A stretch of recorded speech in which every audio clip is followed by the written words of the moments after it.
Esse vídeo é para você que quer descobrir como que a análise de um desenho, seja ele feito por uma criança, adulto ou adolescente, é capaz de revelar aspectos comportamentais, emocionais e afetivos de um sujeito.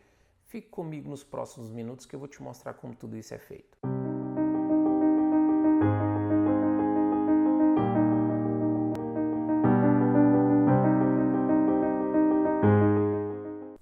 Pessoal, sem rodeios, vou direto ao ponto com vocês.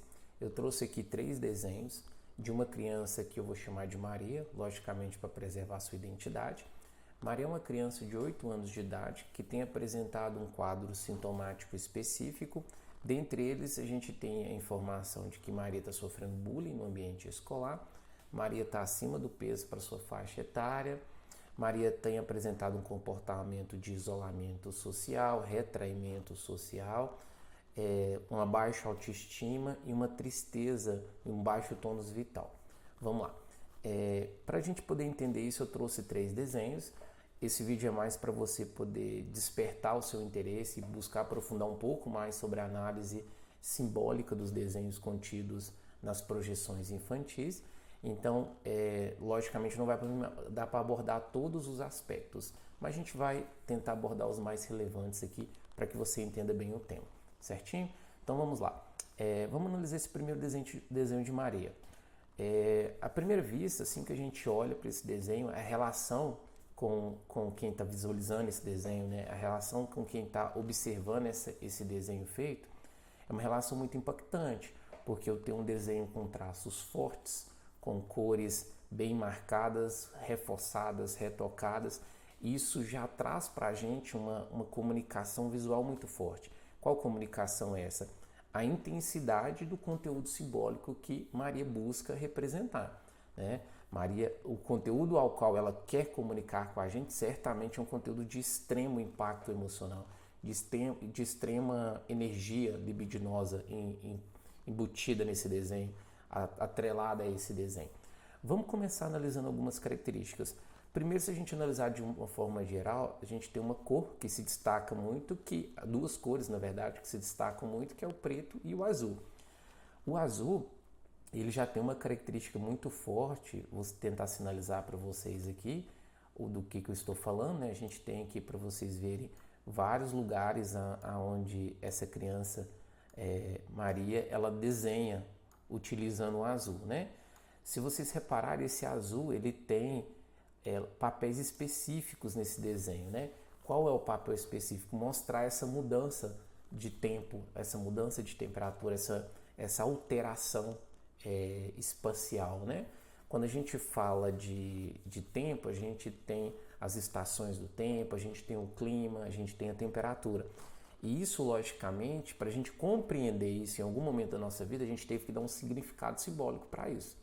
Então, se vocês pegarem, por exemplo, propagandas e conteúdos publicitários, vocês vão ver que quando se quer falar de algo que está feliz, de algo que está alegre, de algo que está vivo, você vai sempre ver um campo ensolarado, com muita energia, com muito movimento, com cores mais vivas. E quando você quer remeter uma ideia de algo que está triste, de algo que está fechado, de algo que está obscuro, a gente normalmente tem esse tempo mais fechado. Um tempo mais chuvoso, um tempo menos com cores menos vivas. E é justamente isso que Maria representa. Olha para vocês verem, Maria representa um tempo onde está caindo algo, né?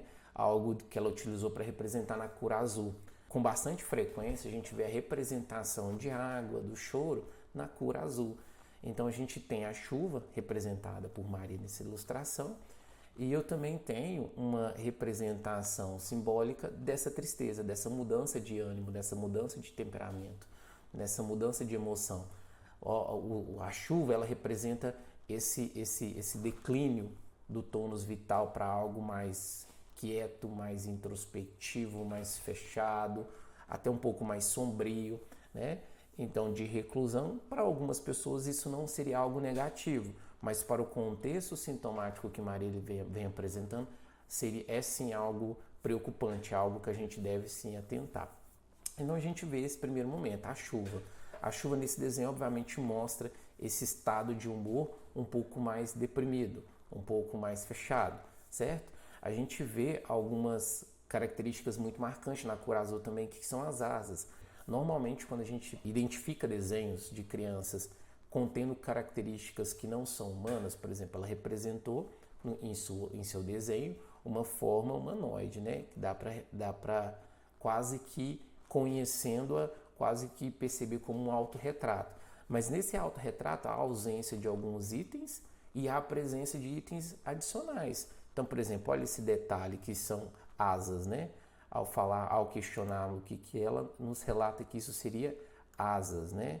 Essa parte lateral que está nesse plano de fundo do desenho. As asas, o que elas remetem, né? Primeiro a gente tem que olhar as cores. De novo, a gente está com essa cor azul, que foi atribuída pela própria Maria, num contexto de tristeza, de rebaixamento de tônus vital, de um dia mais chuvoso, né? E ela usou esse mesmo tom de azul para fazer as asas. Para que serve as asas? As asas servem para voar, para se libertar, para ir a lugares que não se poderia ir sem essas asas. Então isso mostra uma sensação de inibição, de retraimento, de certa forma de retenção que essa criança sente. Provavelmente pelo desajuste social que ela vem apresentando, isso foi representado nessa asa. Então essas asas seriam um desejo que esse indivíduo tem de liberdade, de expressão, de lugar, de propriedade, ao qual esse sujeito não está conseguindo encontrar. Obviamente ela colocou as asas na cor azul porque isso representa essas asas molhadas, essas asas que não atingem o seu propósito, mostrando a ineficácia ou o impedimento contido no seu desejo, ou seja, a libido de Maria está de certa forma limitado, né? Indo para as demais cores, a gente vê as cores bem marcadas no azul. Só apagar aqui para não ficar tão poluída a nossa imagem, né? A gente consegue identificar outras cores, como por exemplo o preto, né? O preto ele foi muito bem sinalizado também. E vamos começar no que chama mais atenção na gente, que é o rosto, né? Que é a parte da face, né? Quando a gente olha a face ilustrada por Maria, algumas coisas nos chamam a atenção, né? Dentre as coisas que nos chamam a atenção, certamente é a ausência de características desse rosto, né? Eu tenho olhos que foram rasurados. O que significa isso? Ela tentou fazer esses olhos, ela tentou desenhar, mas não conseguiu e rasurou e não ficou tão preciso. A ausência de nariz, boca, ou seja, essas características básicas que definem um rosto, que definem uma estética, que definem uma autoimagem, nesse desenho há uma omissão, né? E se a gente for pegar os conceitos da psicologia dinâmica, né, da própria análise, a gente sempre fala, né, em todo excesso há uma falta, né? Em toda falta, de certa forma, e toda falta, de certa forma, é simbólica, né? Então aqui você percebe de uma forma muito clara que faltou várias características nesse desenho, né? Por que faltou? Normalmente, quando se observa uma obra de arte ou se observa um desenho feito por uma criança ou um adolescente, as características que faltam ou que rasuram são as características ao qual está atribuído o conteúdo traumático, o conteúdo inscrito e que lhe gera sofrimento no sujeito. Por exemplo, se eu estou diante de Maria, que é uma criança que tem uma dificuldade com a autoestima, que tem uma dificuldade de expressão, de sociabilização, um rebaixamento do tônus vital, a autoimagem, existe uma possibilidade muito grande de que a autoimagem dessa criança seja algo que para ela é difícil de lidar, algo que para ela não é tão atrativo, não é tão legitimado pelo meio. Então esse sujeito ele projeta esse desenho sem colocar essas características que lhe geram sofrimento. Isso é muito comum, é uma forma do sujeito se proteger da projeção e da angústia atrelado ao conteúdo projetado, né? Então o sujeito ele desenha, mas nesse desenho ele desenha aquilo que lhe escapa da consciência. E logicamente que quando você desenha, se você tem uma autoestima baixa em relacionada à sua face, ao seu rosto, ao seu corpo, você não vai querer desenhar isso, porque isso lhe gera angústia, isso lhe gera sofrimento. E se você não quer lidar com isso no real, por que você lidaria com isso no desenho? Numa folha de papel onde você controla todo esse contexto. Faz sentido, né? Obviamente que todas essas análises, todos esses pontos precisam ser identificados em cada caso de uma forma diferente. Esse aqui é o exemplo de Maria, tá bom? A gente vê também várias características marcadas, né? Você vê que ela evidenciou um cabelo desarrumado, que de certa forma cai sobre o rosto, novamente tampando esse rosto, reforçando mais ainda essa nossa hipótese analítica desse desenho, né? Há toda uma carga muito forte, um reforço muito forte nos cabelos, nos traços do corpo, mostrando quanto o conteúdo traumático está alojado nessas características do desenho, né? Se a gente observar um pouco mais abaixo aqui, a gente vai perceber algumas outras características. Olha para vocês perceberem, vou sinalizar aqui, o quanto os traços do corpo foram bem reforçados. Olha para vocês verem, né? Eu tenho todo um traço dessa estrutura do corpo, né, do tronco, que foi feito de uma forma meio triangular, reforçada, né? Como se o sujeito ele tivesse uma necessidade de reafirmar essa parte do corpo para a gente, como se ali fosse algo que a gente deveria observar, ali fosse algo que estivesse pulsando no conteúdo inconsciente, mesmo sem o controle racional desse indivíduo, mesmo sem o controle consciente desse indivíduo, né? Como a gente está diante de uma criança que tem sim sofrido algumas represálias no meio escolar devido ao seu excesso de peso, é comum que a gente veja essas características serem reprimidas, serem excluídas da projeção artística, do desenho feito por essa criança, né? Porque, volta a falar, esse é um conteúdo angustiante, então por que ela vai tentar projetar? Mas o engraçado de que no desenho a gente precisa ter em mente que o desenho ele é uma forma de externalização, um meio de comunicação não verbal que escapa do racional. O sujeito ele desenha livremente e desenhando ele não percebe grande parte do conteúdo que ele está desenhando. Então o sujeito ele não controla toda a produção que ele faz. Ele começa numa linha de pensamento, mas essa linha de pensamento ela fica livre com o passar dos primeiros traços e ali o sujeito ele desenha conforme o conteúdo subconsciente e inconsciente inscrito e que vai se projetando ao longo do desenho. A gente pode perceber isso de uma forma muito clara se você vê que crianças muito jovens, muito pequenas, muito imaturas, elas também já fazem desenhos já com conteúdos simbólicos extremamente fortes e significativos. Faz sentido? Então, continuando, a gente tem esses traços muito fortes e uma coisa que logicamente vai chamar muito a nossa atenção é a ausência de braços, né, no tronco. Se a gente olhar aqui, essa criança ela não desenhou os braços, né? Então, os braços eles deveriam representar o acesso, eles deveriam representar o meio pelo qual o sujeito ele vai alcançar os objetos de desejo dele, aquilo que ele ambiciona, aquilo que ele deseja, aquilo que ele quer, né? Então, quando o sujeito ele não projeta esses braços, ele mostra o quanto ele está se sentindo limitado, o quanto ele está se sentindo inoperante, o quanto ele está se sentindo incapaz de lidar com as suas próprias questões, né? Então a ausência desse braço ela é muito significante, ele é muito simbólico para nós. E de forma muito clara, eu acho que para todos, eu acredito que a gente tem o coração, né? O coração, ele na nossa cultura, ele tem sempre esse aspecto emocional. Ele sempre está atrelado a essa questão da paixão, do quanto eu estou apaixonado, o quanto eu estou feliz, o quanto eu estou triste, o quanto eu estou... Sempre tem o coração como esse representador, né? E se eu tenho um coração partido, se eu tenho um coração pulsante, vermelho, com cores vivas, se eu tenho um coração amarelo, azul, sempre tem um significado muito forte para nós, porque a nossa cultura usualmente utiliza isso no nosso dia a dia, o coração como essa representação da dimensão afetiva humana, né?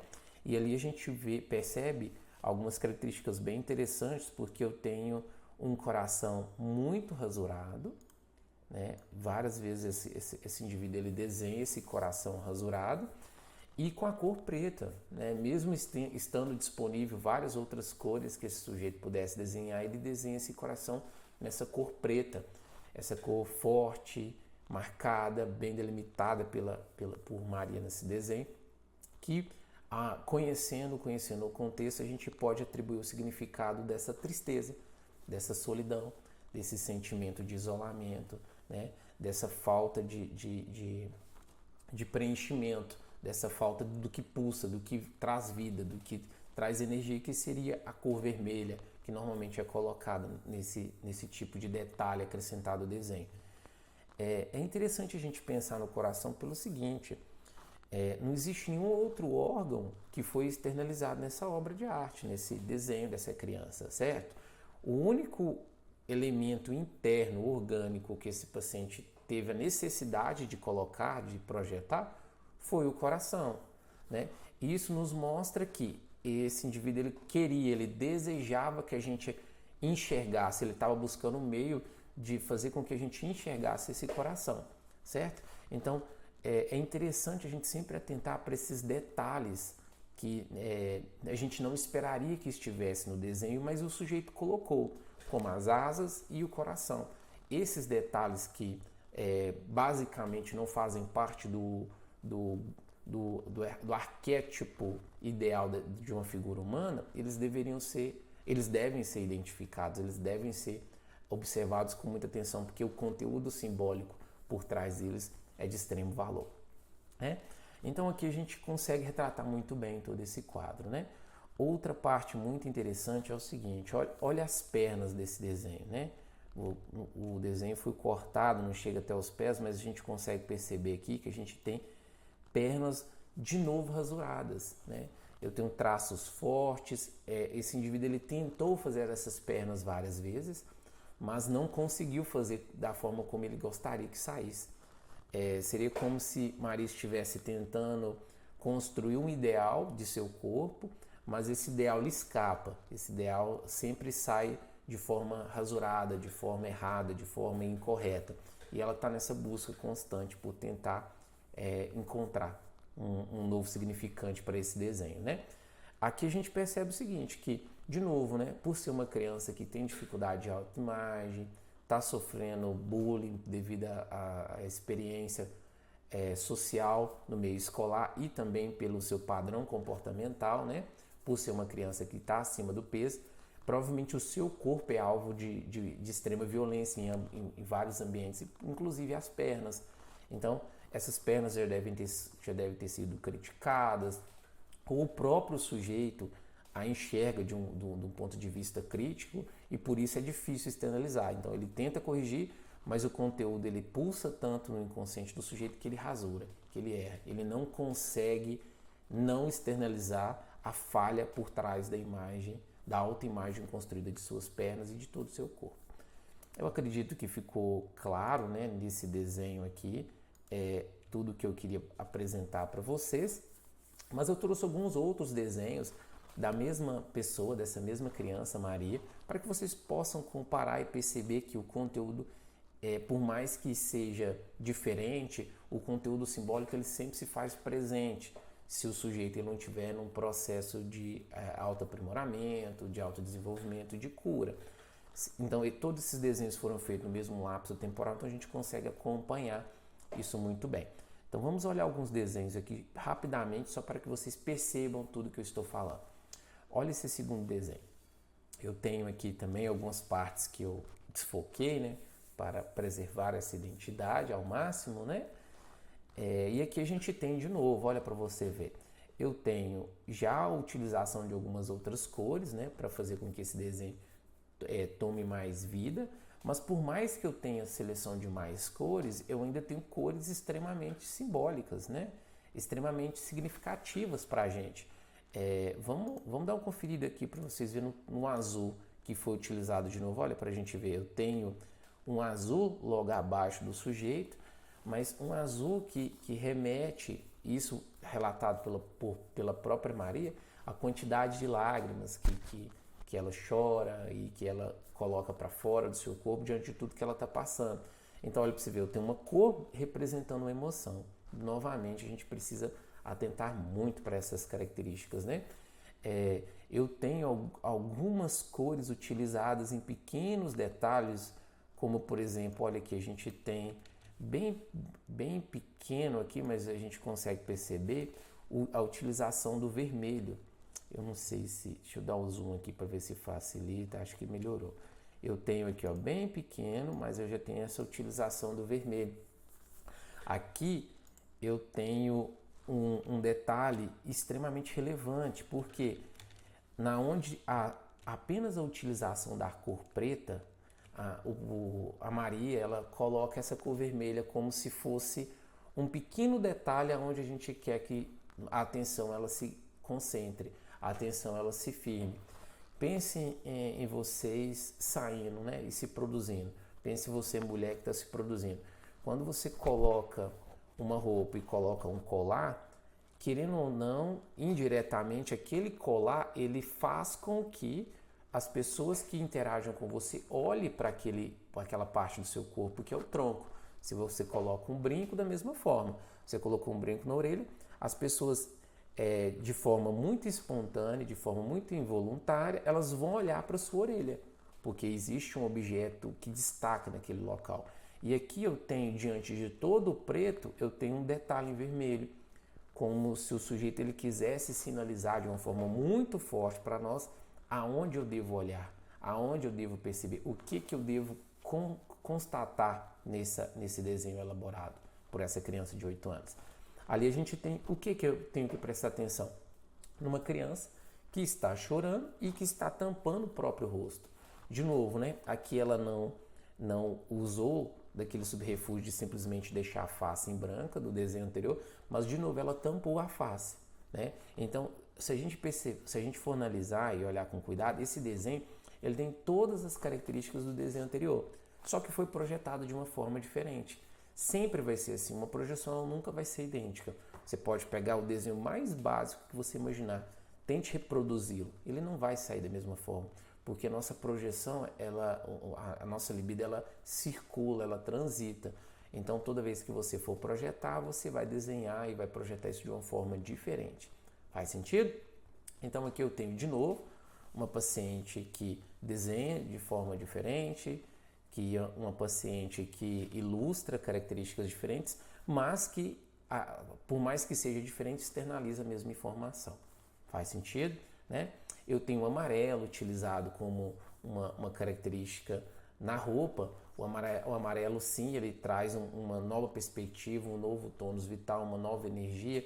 Isso pode representar uma certa melhora, uma certa elaboração de grande parte desse sofrimento, de grande parte desse sentimento que esse indivíduo está sentindo. Mas o conteúdo em si ele ainda precisa ser muito trabalhado, porque a carga simbólica no desenho está muito clara para todos nós. Temos o cabelo reforçando, tampando o rosto e várias outras características que a gente poderia discutir em um outro momento.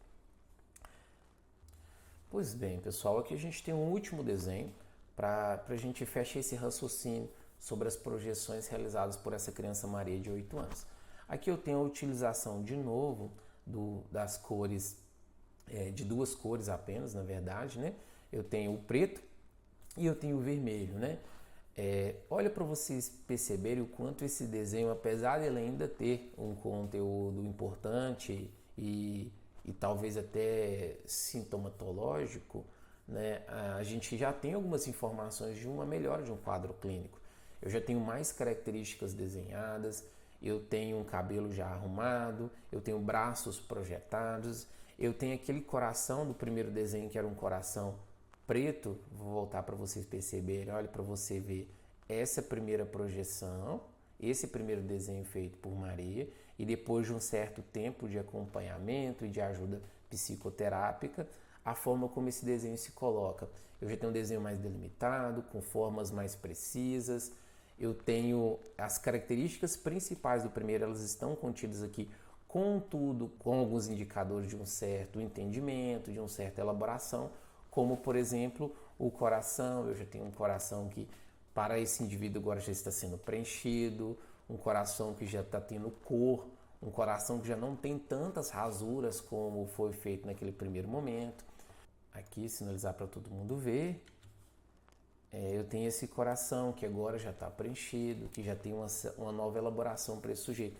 Eu já tenho os braços que antes foram totalmente negligenciados pelo paciente e agora já estão abertos, que mostra uma certa passividade ao outro, ou seja, uma certa abertura ao outro, uma certa aceitação ao outro. Lógico que existem características que ainda precisam trabalhar, como por exemplo essa questão de autoimagem, mas já há uma tentativa, mesmo que limitada, né, de desenhar outros aspectos do rosto, como por exemplo esse desenho dessa máscara, né? Aproveitando todo o contexto da pandemia, esse desenho da máscara veio bem a calhar porque ele deu lugar para evasão e para dificuldade de sujeito externalizar as características da sua face, mas já colocou um detalhe, já colocou traços mais definidos, mostra que há um processo de aceitação melhor. E uma característica muito importante que a gente não pode deixar passar é o autorreconhecimento do próprio corpo. Foi feito de uma forma bem clara pela criança Maria o desenho do corpo, e aqui esse corpo já está assim projetado de uma forma mais realística, que represente a característica comportamental e corporal dessa criança, que tem uma criança com excesso de peso. Isso pode parecer no primeiro momento algo negativo, mas na verdade é uma aceitação, é um processo de autorreconhecimento, é um processo de internalização do eu muito grande, do sujeito poder se permitir reconhecer nessas condições. E isso é muito rico, porque a partir desse momento há muitas estratégias que podem ser adotadas para ajudar esse sujeito a lidar com todas essas condições, e se for uma questão de saúde, a lidar até com o excesso de peso, porque esse sujeito já está propenso a lidar com isso agora, o que não estava antes. Então, o desenho ele mostra até esses indicadores de quando a gente pode intervir sem causar mais danos à autoestima, sem causar mais danos à integridade da pessoa. Isso é muito interessante.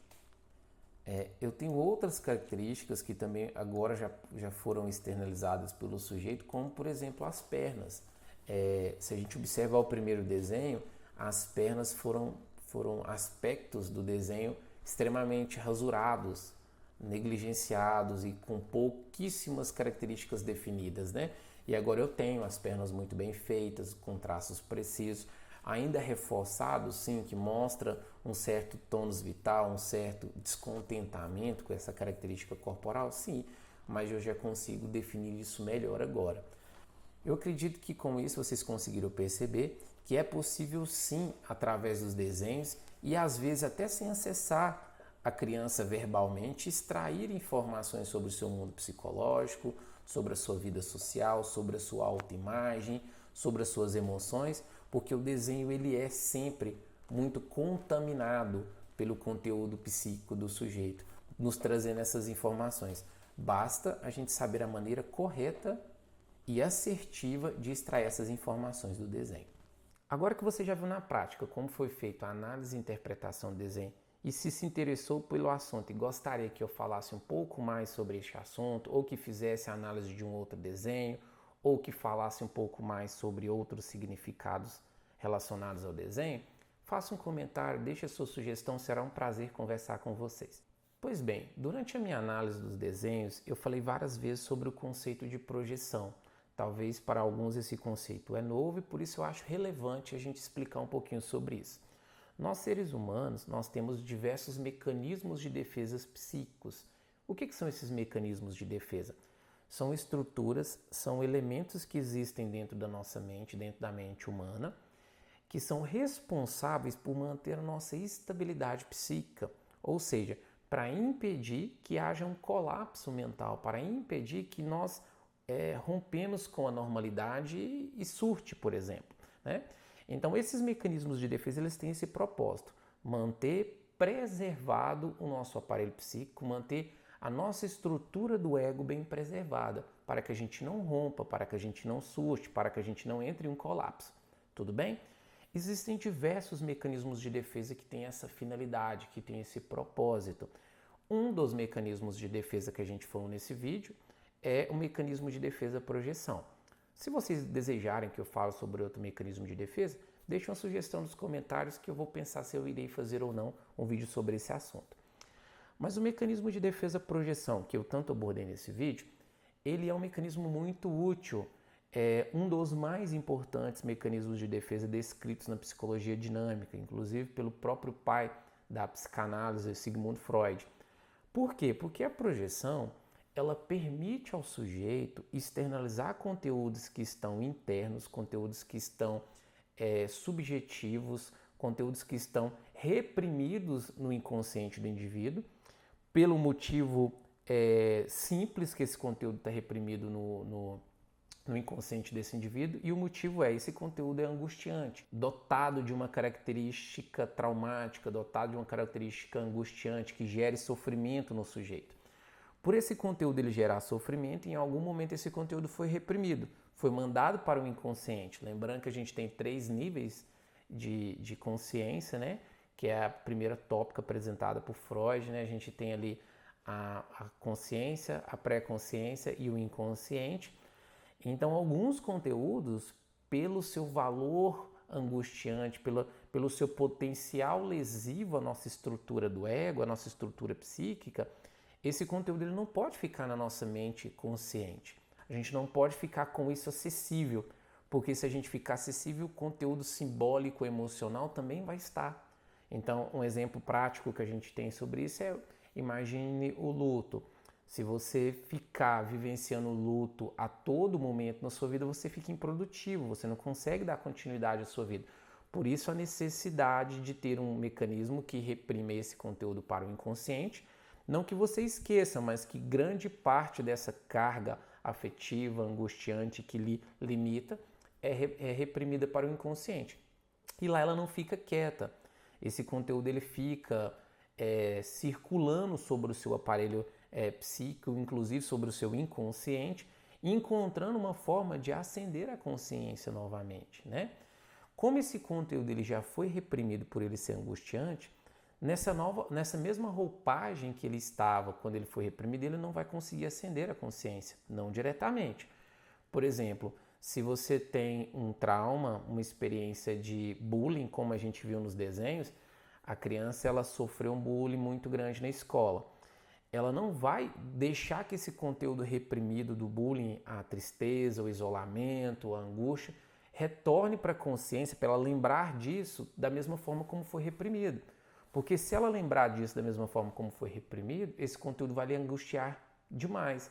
Então esse conteúdo ele tem que voltar à consciência com uma nova roupagem, com uma nova forma, com uma nova identidade, se é que eu posso dizer dessa forma.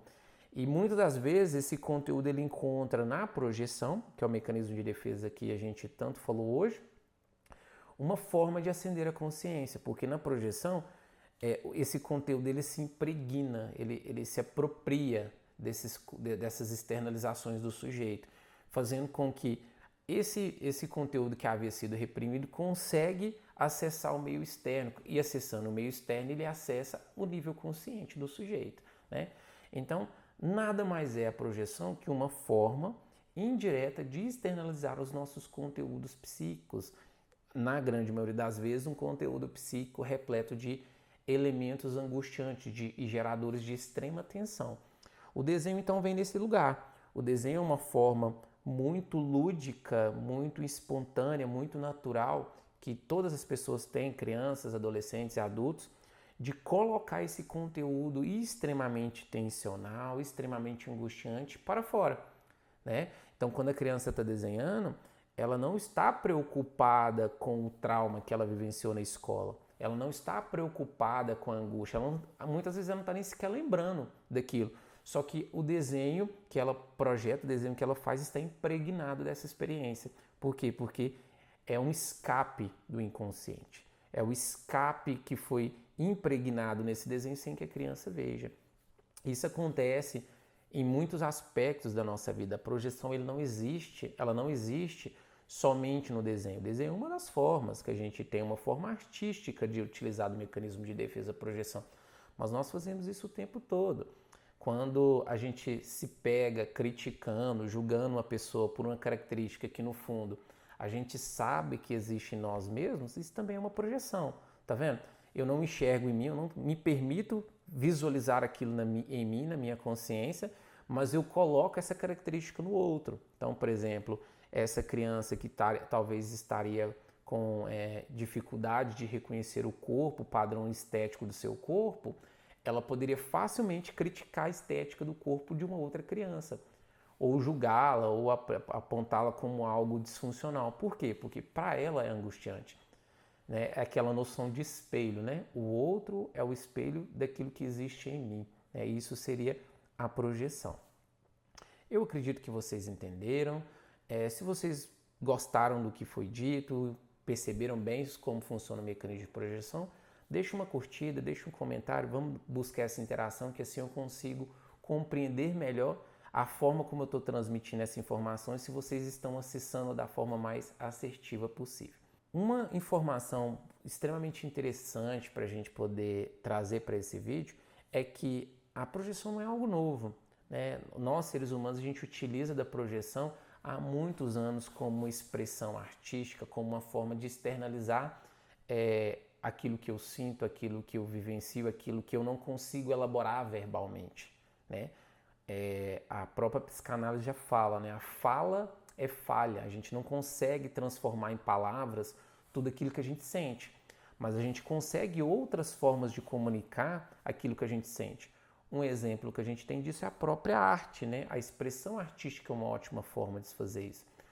Existem vários artistas ao longo do tempo que são aclamados e que têm um renome muito grande e que utilizaram da projeção em suas obras de arte. Né?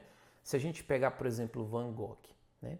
Van Gogh é um artista amplamente conhecido, expressionista, e a arte dele está repleta, impregnada de conteúdo específico. Se a gente vê, por exemplo, O Céu Estrelado, que é uma obra muito famosa de Van Gogh, você vai ver que aquela obra retrata um desejo da cidade como ele gostaria de ser, sendo enxergada de dentro de um hospital psiquiátrico.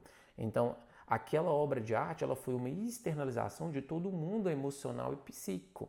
Eu não vou me ousar fazer uma análise da obra de arte de Van Gogh aqui sem me preparar devidamente, porque a gente está falando de uma obra de um extremo valor artístico e que o meu conhecimento sobre ela é muito superficial, mas se vocês lerem brevemente a biografia desse artista, vocês vão perceber o quanto essa obra fala sobre ele, fala sobre suas emoções, fala sobre o que ele estava sentindo, o que ele estava vivenciando naquele momento. Então, enxergar aquela obra é enxergar esse sujeito. Outra artista amplamente conhecida e que a gente pode perceber a projeção sendo um mecanismo de defesa em execução em suas obras de arte é Pablo Picasso. Para quem conhece um pouco da história de Pablo Picasso, sabe que em um determinado momento da sua trajetória, ele perdeu um colega de quarto que ele tinha grande estima, que ele tinha grande apreço. E isso o colocou em estado de depressão, em estado de rebaixamento do tônus vital muito grande. Nesse momento, as obras de arte de Pablo Picasso sofreram uma transformação imensa. Elas passaram a ter tonalidades mais escuras e, inclusive, a utilização do azul como uma das cores principais das suas obras de arte pode ser notada. Isso mostra para a gente como que a escolha de cores, a tonalidade, o tipo de traçado está atrelado aos sentimentos e afetos do artista. Assim como a gente percebeu quando estávamos fazendo a análise do desenho da criança Maria, que ela também utilizou o azul para demonstrar esse mesmo conjunto de afetos e sentimentos, deixando muito claro o significado simbólico por trás dessa obra de arte e, no caso de Maria, de seus desenhos. Por fim, um artista que também dispensa apresentação é Edvard Munch. É assim que pronuncia? Eu não faço ideia como é que é. É Edvard mesmo? Vai ficar sendo, né? Tá, todo mundo conhece, mas Munch tem uma obra muito famosa. Eu acredito que talvez essa obra seja até mais famosa que o próprio artista, que é a obra O Grito. Uma obra surrealista, onde existe como elemento central uma figura humanoide que está tampando os ouvidos e com a boca aberta emitindo um grande grito. Né? Para alguns estudiosos que aprofundaram mais na vida e na análise desses quadros feitos por esse pintor, atribui dois significados diferentes. Né? O primeiro a gente tem como uma projeção daquilo que é angustiante para o sujeito, da angústia vivenciada para aquele sujeito naquele momento, do quanto estava desesperador tudo que ele estava passando, tudo que ele estava vivenciando, ou quanto tudo estava caótico na vida dele. Uma outra interpretação dessa obra de arte tem como foco o fato dessa forma humanoide estar com os braços, com as mãos tampando os ouvidos, dando a entender que o pintor ele estaria, de certa forma, externalizando a sua necessidade de se privar desse grito externo. Ou seja, como se o mundo o angustiasse, o mundo o fizesse estar nesse estado de desespero, e por isso ele precisaria, de certa forma, tampar os ouvidos, né? Então, existem duas principais linhas interpretativas, né? Onde um sujeito ele está tentando externalizar a própria angústia que vem de dentro dele, e o outro ele está tentando não ser afetado pela angústia do mundo. De toda forma, o fenômeno angústia, o fenômeno desespero, o fenômeno caótico está totalmente presente nessa obra de arte. A gente consegue perceber isso de uma forma muito clara. Essa obra de arte ela é de longe uma das mais conhecidas de todo mundo, e pelo seu caráter simbólico, pelo seu caráter interpretativo, multi-interpretativo. Chegamos ao final desse vídeo, espero que você tenha gostado do conteúdo que a gente trouxe para você. Se você gostou, não se esqueça de se inscrever no nosso canal, afinal esse é um canal Acendendo Saber, exclusivo para você que quer saber mais sobre saúde mental e educação de uma forma geral. Um forte abraço, fique com Deus e até o próximo vídeo.